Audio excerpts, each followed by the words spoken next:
Marcus Chen had been waiting in line for 2 hours. Around him, cadets from across the galaxy shuffled forward slowly. The Grand Assembly Hall of Station Kepler 7 was massive, with a ceiling so high that small clouds formed near the top. Marcus looked up at them and smiled. He had dreamed of this day since he was 10 years old. The line moved forward again. Marcus took 3 steps and stopped. He was getting closer to the archway. The Varathian bioscanner stood in the center of the hall like a giant doorway made of blue crystal. It was beautiful and strange. Lights moved inside it like fish swimming in water. Every cadet had to pass through it before they could join the academy. It was the rules. Marcus watched as a Crithian cadet walked through the scanner. The Crithian had 6 arms and purple skin. When she stepped into the archway, the crystal glowed soft blue. A gentle sound filled the air like wind chimes. 3 seconds later, the Crithian walked out the other side. A green light flashed above her head. Approved. Next came a Diluvian in a water suit.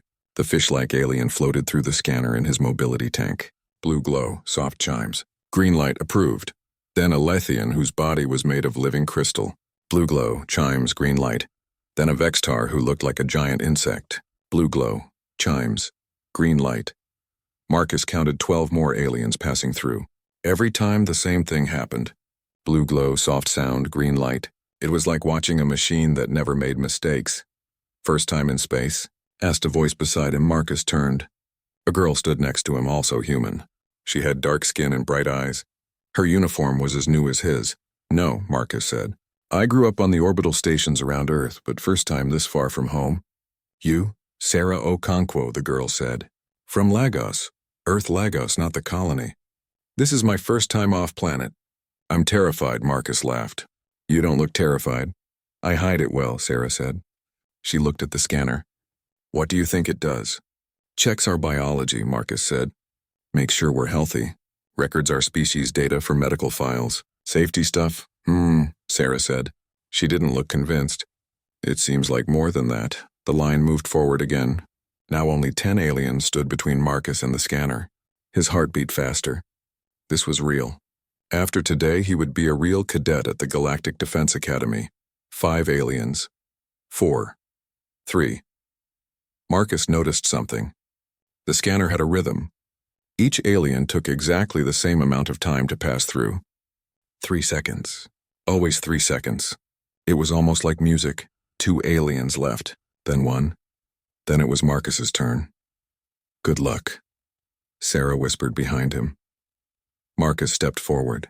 A Crithian officer with 4 arms waved him toward the scanner. Next cadet, please walk through at normal speed. Do not stop inside the archway. Marcus nodded. He took a deep breath. Then he walked into the blue crystal archway. Immediately, he felt strange. The air inside the scanner was cold. It touched his skin like fingers made of ice. Light swirled around him. Marcus kept walking, just like the officer said. But then the lights changed color.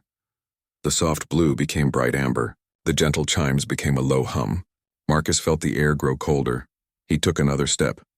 The amber light turned red. The hum became a loud alarm. Marcus froze. He didn't know what to do. Should he keep walking? Should he go back? All around the hall, people stopped talking. 3,000 cadets turned to look at the scanner, at Marcus, at the red light that surrounded him like fire. Stay where you are, the Crithian officer shouted. She pressed buttons on her wrist computer. Do not move, cadet. Marcus stood perfectly still. His heart hammered in his chest. What was wrong? Was he sick? Did the scanner find something bad inside him? Metal panels slid down around the scanner, trapping Marcus inside. The red light grew brighter.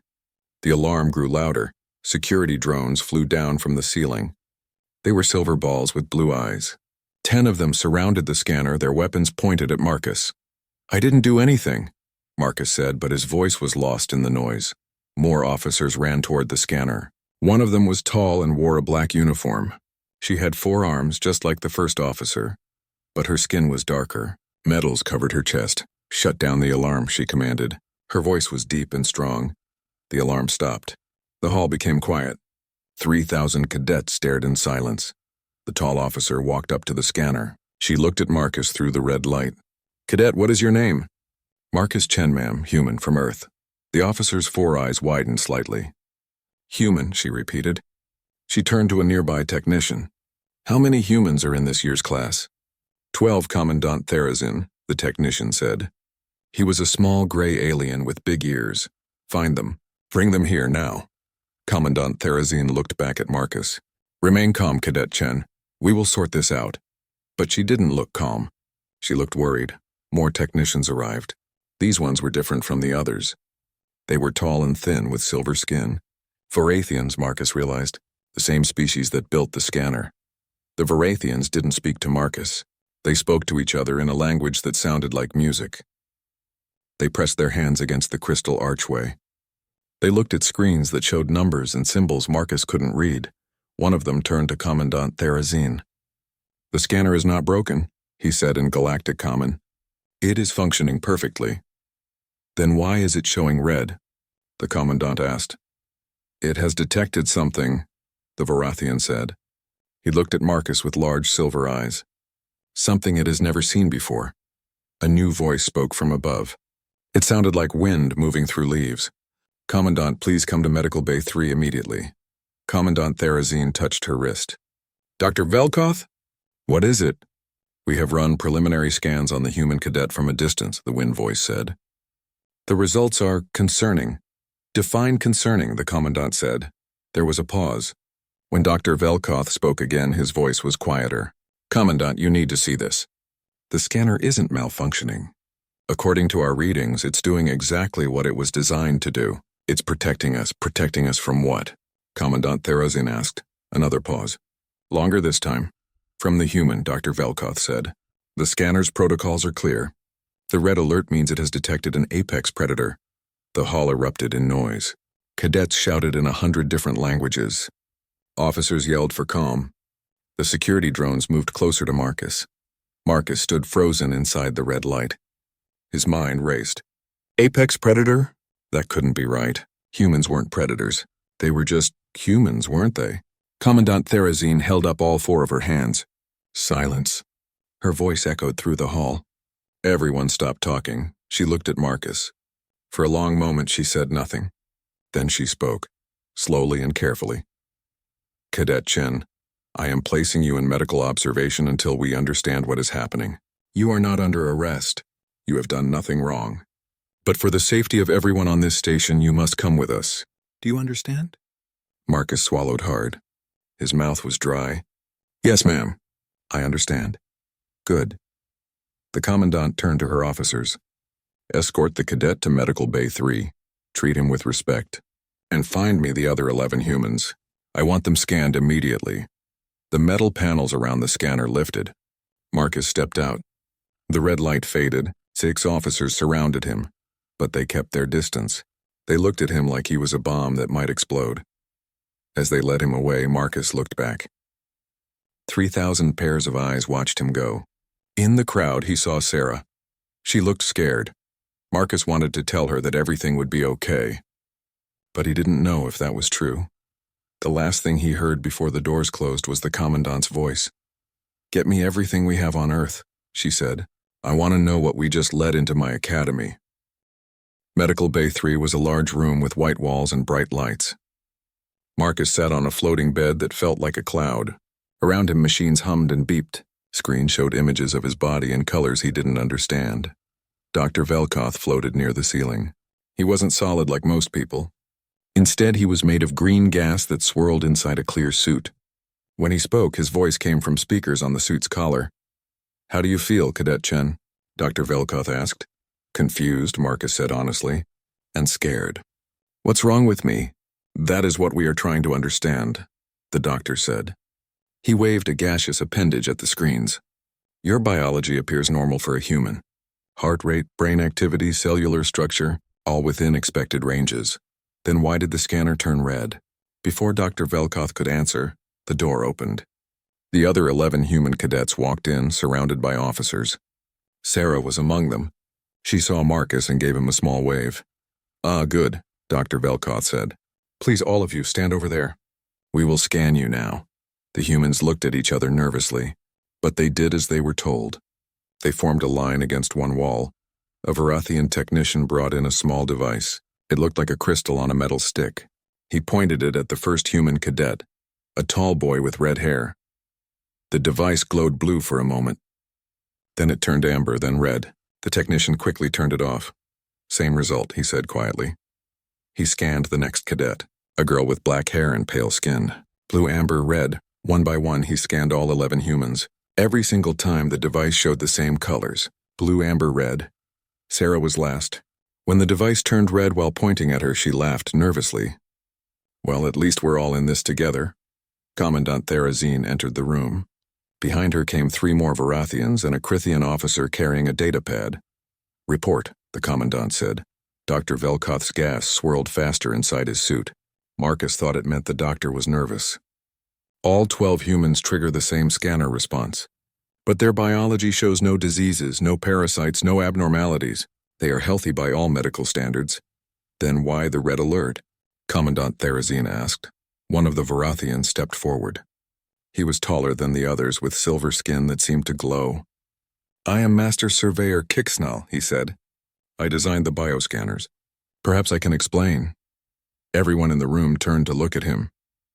The scanners have 2 primary alert protocols. Kixnal continued. Yellow alerts indicate disease or genetic damage. These are common. We see them often. Red alerts are different. Red alerts are rare. In 400 years of operation across the galaxy, our scanners have triggered red alerts only 17 times. What causes a red alert? Marcus asked. Kixnal looked at him. His silver eyes showed no emotion. The presence of an apex predator. The room became very quiet. I don't understand, Sarah said. We're not predators. We're just people. Kixnal walked closer to the humans.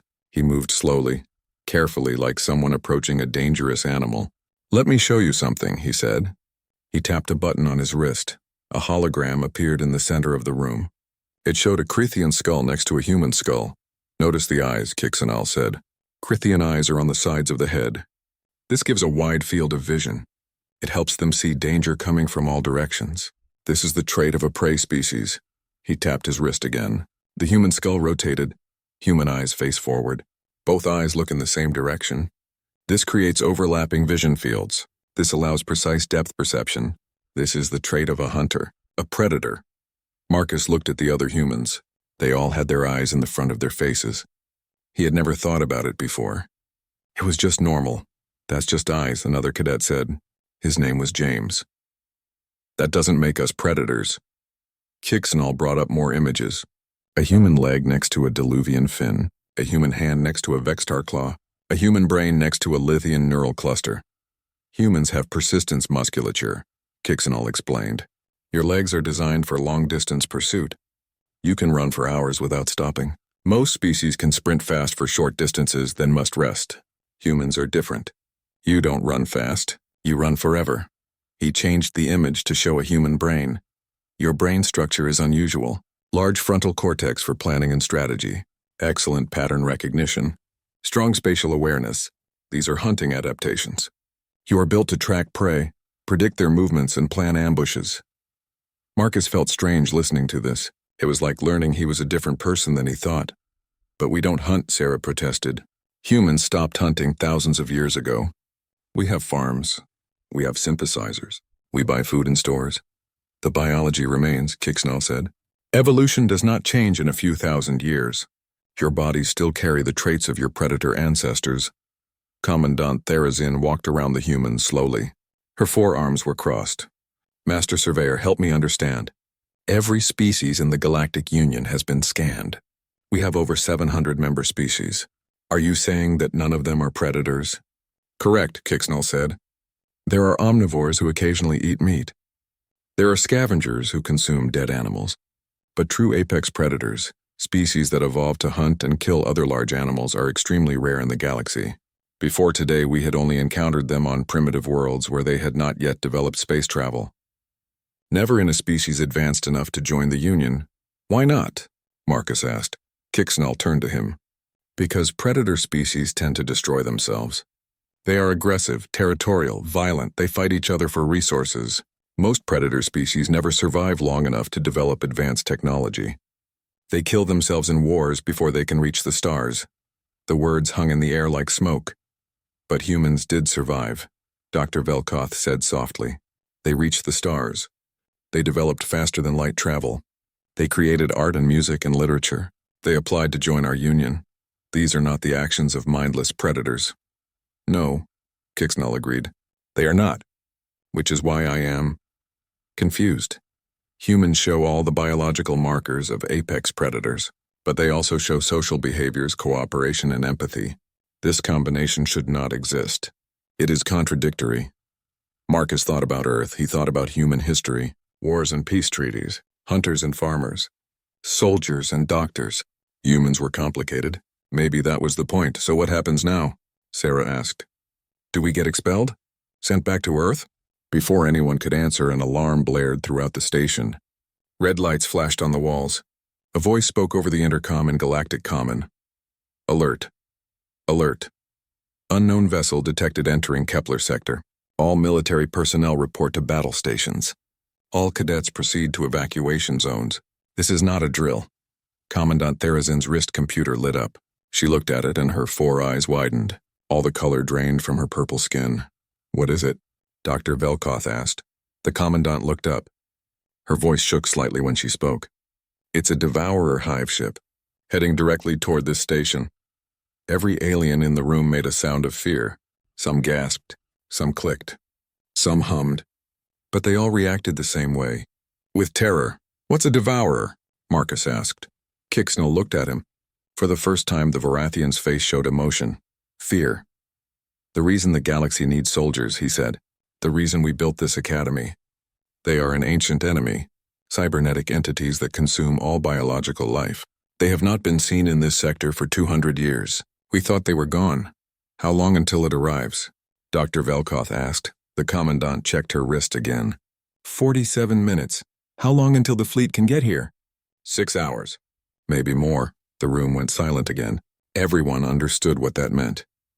The station couldn't survive for 6 hours. Not against a Devourer hive ship. They had 47 minutes to evacuate 3,000 cadets and 800 staff. Not everyone would make it. Someone would have to stay behind and buy them time. Marcus looked at the other human cadets. They were all looking at him. He saw something in their eyes, something the aliens might not understand. They weren't thinking about running away, they were thinking about how to fight. The station shook. Somewhere far away, metal groaned against metal. The Devourer ship was getting closer. Commandant Therazin pressed buttons on her wrist computer. All personnel begin evacuation protocol 7. Cadets to the transport hangar. Staff to emergency shuttles. Move quickly, but do not panic. Through the windows of Medical Bay 3, Marcus saw ships launching from the station. Small transport vessels and shuttles flew away into space like birds escaping a storm. But there weren't enough ships. Not for everyone. How many people can we evacuate in 40 minutes? Dr. Velkoth asked. The Commandant's voice was tight. Maybe half. If we're lucky. That means 2,000 people will be trapped here, Sarah said quietly. No one responded. They all knew she was right. Marcus walked to the window. Outside, the Devourer ship was visible now. It looked like a massive insect made of black metal. Lights glowed red along its hull. Even from this distance, Marcus could see smaller shapes flying around it. Drones. Hundreds of them. Commandant, Marcus said. What if someone stayed behind to man the defense batteries? Could they hold off the Devourers long enough for everyone to escape? Commandant Therazin looked at him. Her 4 eyes showed pain. Yes, but it would be a suicide mission. The person operating the defenses would not survive. How many people would you need to run the defense systems? Minimum? 12 operators for the weapon systems. Maybe 30 more for support. Power management, sensors, targeting. The Commandant paused. But I cannot ask cadets to die. You are children. We're 19 years old, Marcus said. On Earth, that's an adult. In the galaxy, anyone under 30 is considered juvenile, Commandant Therazin said firmly. The answer is no. Marcus turned to look at the other 11 humans. They were standing together near the door. He caught Sarah's eye. She nodded once. Commandant, Marcus said. We volunteer. All 12 of us. The room exploded with noise.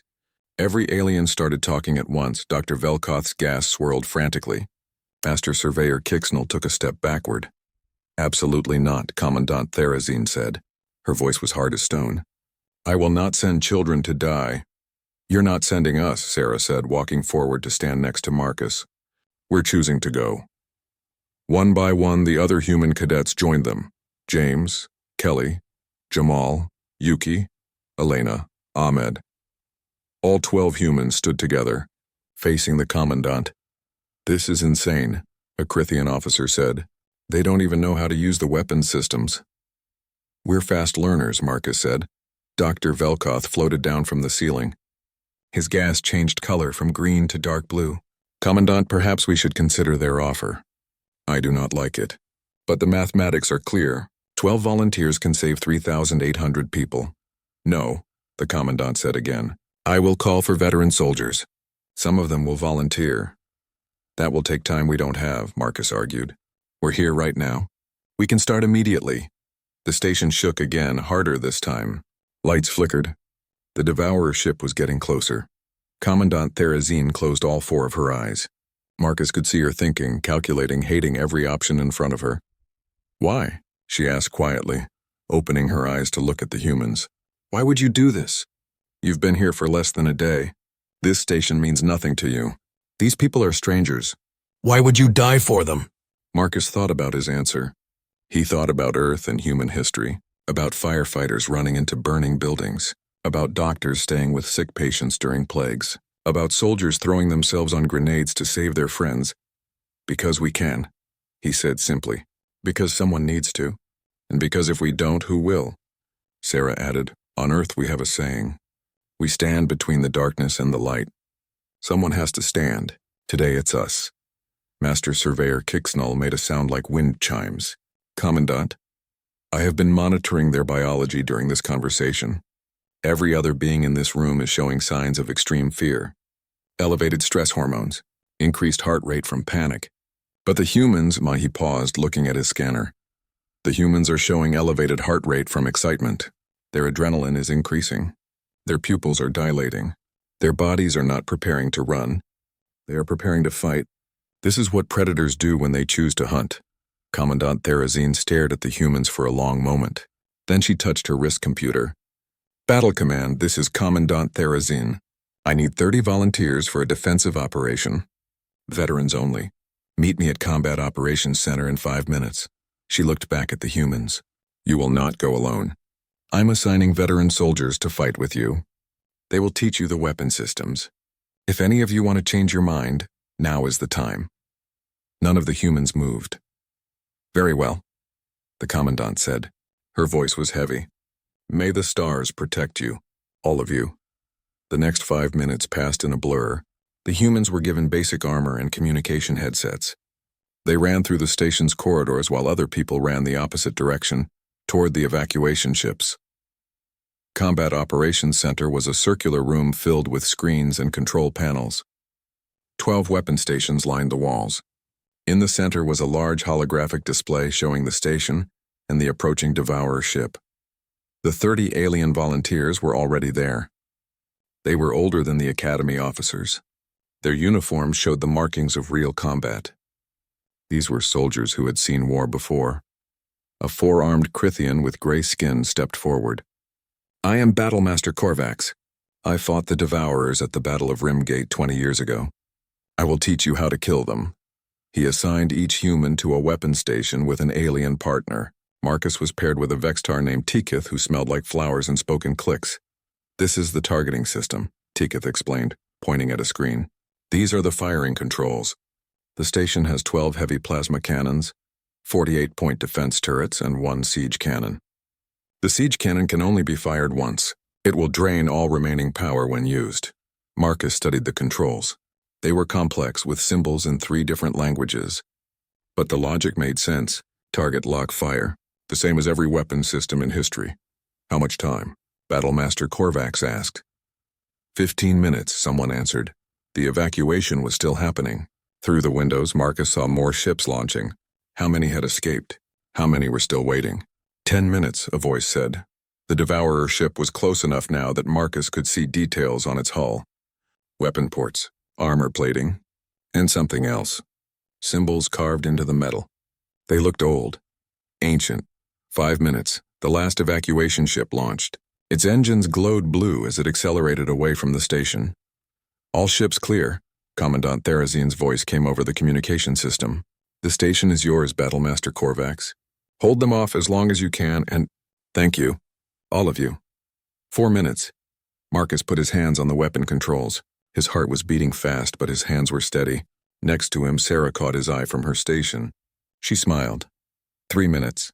The Devourer drones appeared on the screens, hundreds of them spreading out like a swarm of insects. 2 minutes. Battlemaster Korvax stood in the center of the room. "Listen to me. The Devourers are efficient. They are logical. They are predictable. Use that against them. Fight smart. Fight together. And if you see an opening, take it." 1 minute. Marcus took a deep breath. He thought about his parents back on Earth. He hoped they would understand. He hoped they would be proud. 30 seconds. The Devourer ship's weapon ports opened. Red light gathered inside them. 10 seconds. Marcus tightened his grip on the controls. Battlemaster Korvax raised one of his 4 arms. "For everyone we're protecting. For every life we're saving. Today we hunt," the Devourer ship fired, and the battle began. The first wave of Devourer drones hit the station's shields like rain hitting a window. Red energy splashed across invisible barriers. The shields held, but warning lights flashed on every screen. "Shields at 80%, someone called out. Battlemaster Korvax stood at the central display. Point defense turrets engage the drones. Heavy cannons target the main ship's weapon ports. Fire at will. Marcus pressed the firing button. His plasma cannon came to life, sending bolts of blue energy into space. Around him, the other weapons fired too. The combat operations center filled with the sound of humming machinery and electronic beeps. On the screens, Marcus watched his shots fly toward the drone swarm. Some hit their targets. Drones exploded in flashes of orange light. But there were so many of them. For every drone destroyed, 5 more appeared. "Shields at 60%, the voice called again. Tikith, the Vextar next to Marcus, worked his controls with rapid movements of his insect-like claws. "The drones are using formation pattern Delta 7, he clicked. "Standard Devourer tactics, very predictable." Marcus noticed what Tikith meant. The drones moved in perfect geometric patterns. Circles, triangles, straight lines. They were efficient. Beautiful, even. But predictable. "Battlemaster," Marcus called out. "The drones are flying in patterns. What if we stop shooting where they are and start shooting where they're going to be?" "That is called leading the target," Battlemaster Korvax said. "It is advanced technique." "Do you think you can do it?" Marcus thought about all the hours he had spent playing simulation games back on Earth. Shooting games. Flying games. Strategy games. In games you always led your target. "I can try," he said. He watched the drone patterns on his screen. He saw how they moved. Circle formations spiraled inward. Triangle formations rotated clockwise. He calculated where they would be in 3 seconds. Then he fired. His shots hit empty space. For a moment, nothing happened. Then the drones flew directly into his plasma bolts. 5 drones exploded at once. "Good shot," Tikith clicked with what might have been approval. Sarah saw what Marcus did. She started doing the same thing. Then James, then the others. The human cadets began leading their targets, shooting at empty space and letting the drones fly into their fire. The destruction rate increased. More drones exploded. The swarm began to thin. "Shields at 40%, the voice warned. But the main Devourer ship hadn't really attacked yet. It floated in space like a sleeping monster, sending out drones but not firing its main weapons. "It's testing us," Marcus realized. "Seeing what we can do." Battlemaster Korvax nodded. "Yes, the Devourers are intelligent. They learn from every battle. They are studying our tactics." "Then we need to do something they won't expect," Sarah said. An idea formed in Marcus's mind. A crazy idea. On Earth, soldiers used to do something in battles. When they were outnumbered, they would pretend to be weak. They would fake a retreat. Then when the enemy charged forward, they would spring a trap. "Battlemaster," Marcus said quickly. "What if we make them think they're winning?" Korvax's 4 eyes focused on Marcus. "Explain." "We fake a weakness. Turn off the defenses on the station's north side. Make it look like our systems are failing. The Devourers will focus their attack there. Then we hit them with everything from the other sides." Tikith made a sound like air whistling through reeds. "That is deception. Devourers do not use deception. They are logical. They only do what is efficient." "Exactly," Marcus said. "They won't expect it." Battlemaster Korvax was quiet for a moment.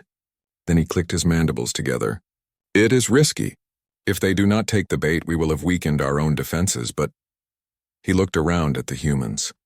These are strange circumstances. Very well. Weapon stations 7 through 9, power down.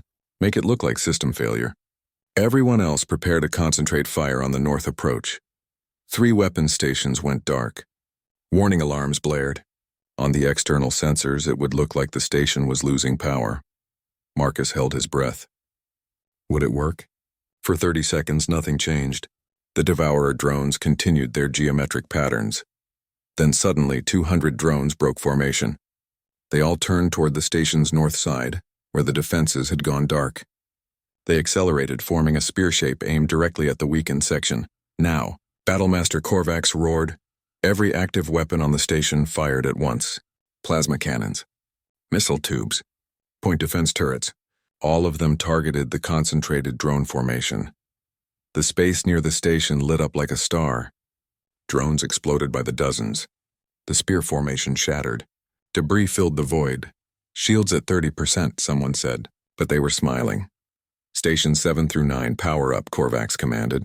Well done, Cadet Chen, well done, everyone. But the celebration was short. The main Devourer ship finally came to life. Its massive weapon ports glowed red.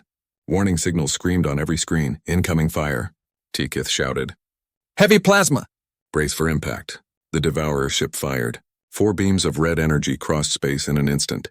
They hit the station's shields like hammers. The entire station shook. Lights flickered. Screens cracked. Marcus was thrown against his chair. Shields at 8%. The voice called out, no longer calm. Return fire! Battlemaster Korvax ordered. All heavy cannons? The station's 12 plasma cannons fired back. But the Devourer ship's shields absorbed the hits easily. It was too strong. Too big. They needed more power. Marcus looked at the central display. The Devourer ship floated there, massive and dark. Its shields were strong, but they weren't perfect. He could see fluctuations in the shield energy, weak points that appeared and disappeared, and he saw something else. A pattern, Battlemaster, Marcus said urgently. The Devourer's shields. They're pulsing. Every 8 minutes, they drop for 3 seconds. I think it's a recalibration cycle. Korvax studied the display. You are correct.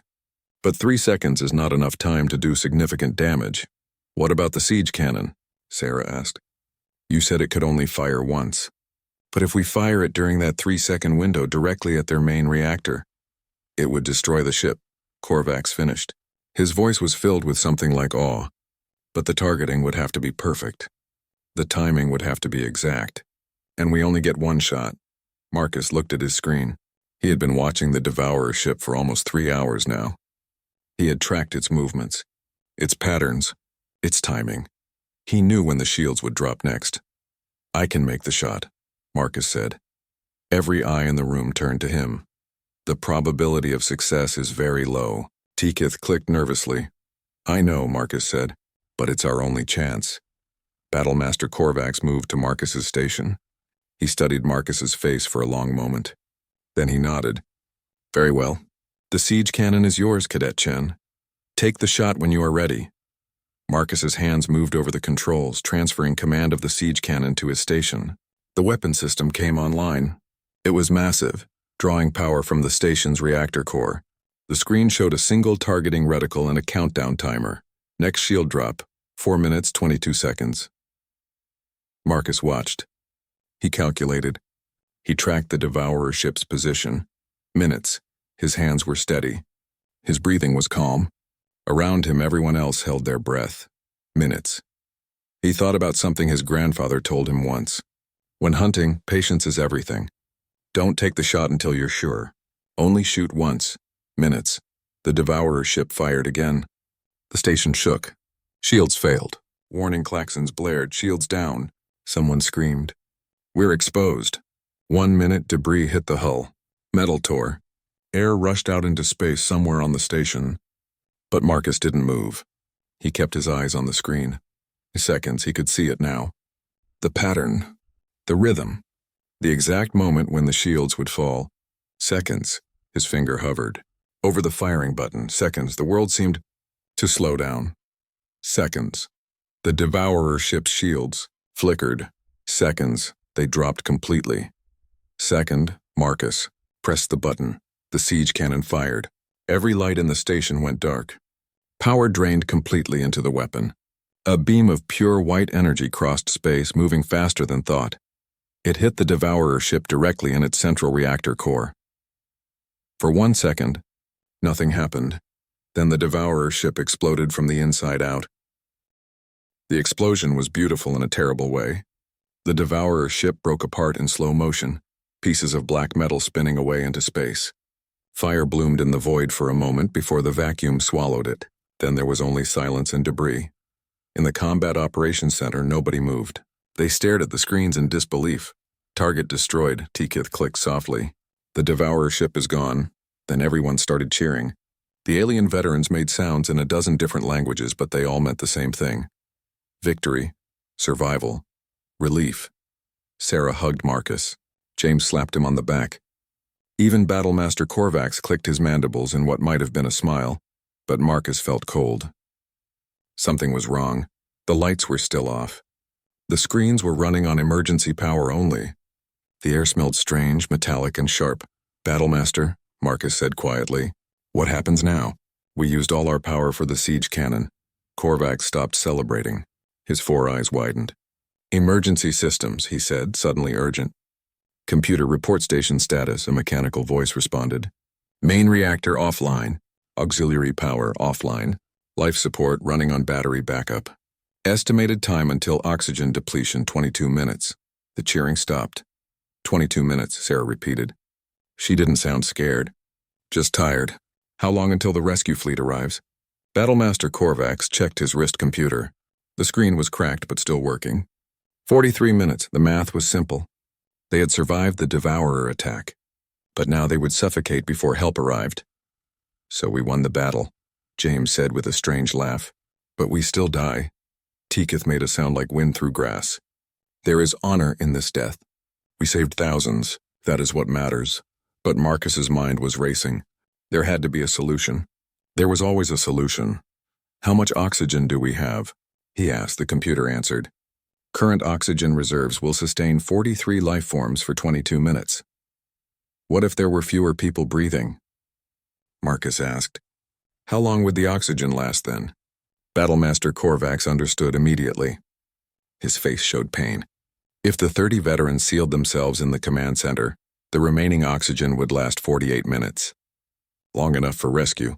No, Tikith said firmly. We are soldiers. We do not ask children to die for us. You're not asking, Marcus said. We're offering. Just like before. Sarah moved to stand next to Marcus. We volunteered for a suicide mission, remember? This was always how it was going to end. One by one, the other human cadets joined them. 12 humans, facing 30 alien veterans who had fought in real wars.